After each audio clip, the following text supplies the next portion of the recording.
Would you run faster for your life or just stop and accept your fate? Welcome back to The Final Cut, your daily pulse in horror, and this is our Friday episode wrapping up the week. Of course, I'm Travis, and before we get into today's stories, let's hit you with one final sponsor check-in before the weekend.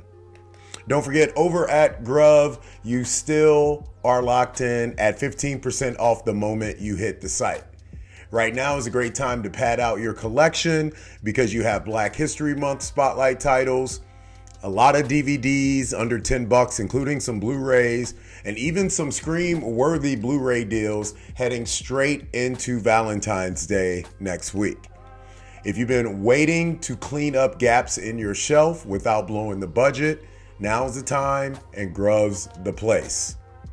When it comes to Fanatical, the bundle clock is ticking, but you still got time to build your own Resident Evil bundle, plus rotating Fight to Survive and Deluxe Edition drops.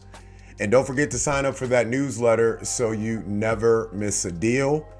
All right, let's close out the week strong with today's top stories. First up, the Strangers reboot trilogy is sprinting forward towards the finish line with Chapter 3 hitting theaters this week.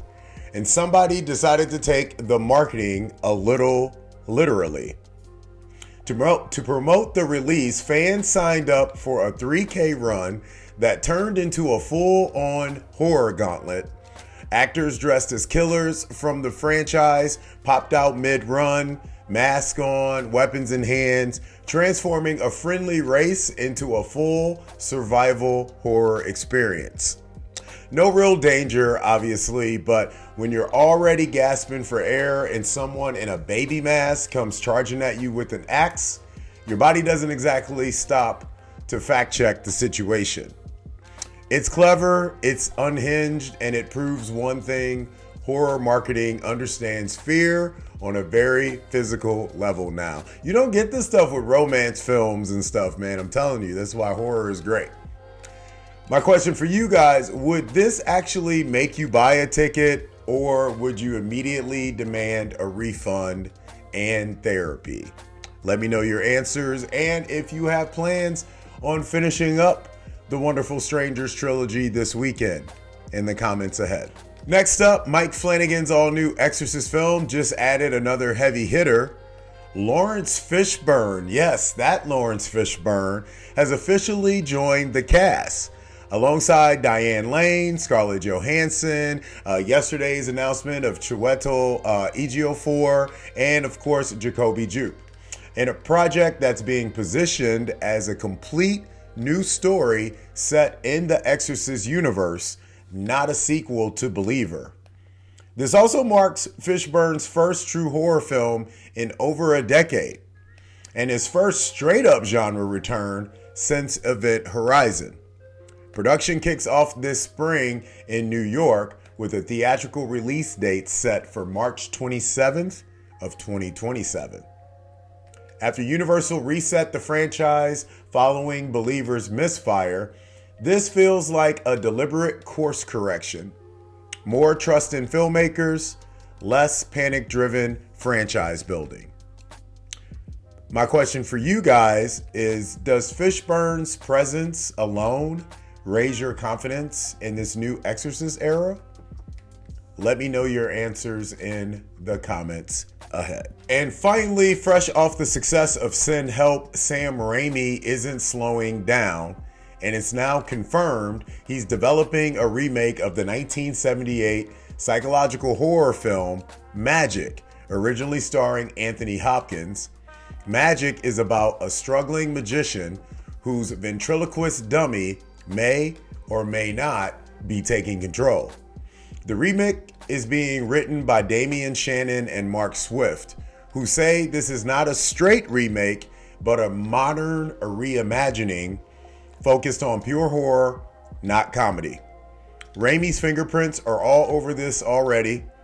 Eccentric characters, warped psychology, and horror that's just uncomfortable enough to crawl under your skin and stay there. The script has been turned in.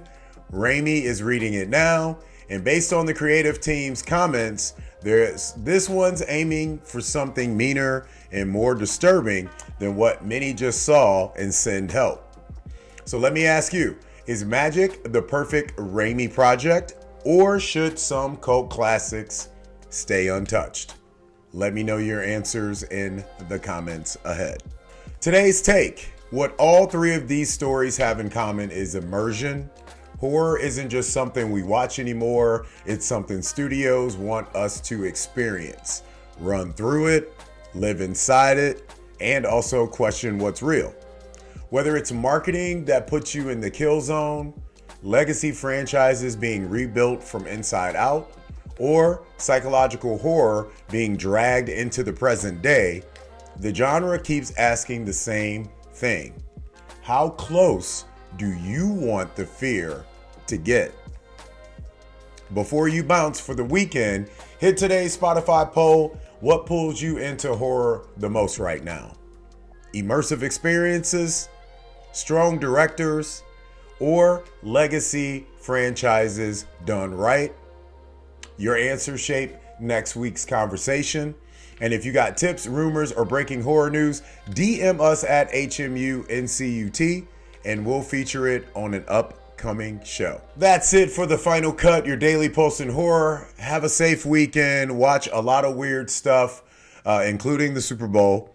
And as always, you guys know the drill. We'll see you next week with more stories, more news, more updates as we start to inch closer to festival season. Until then, you guys know the drill. Keep the lights on.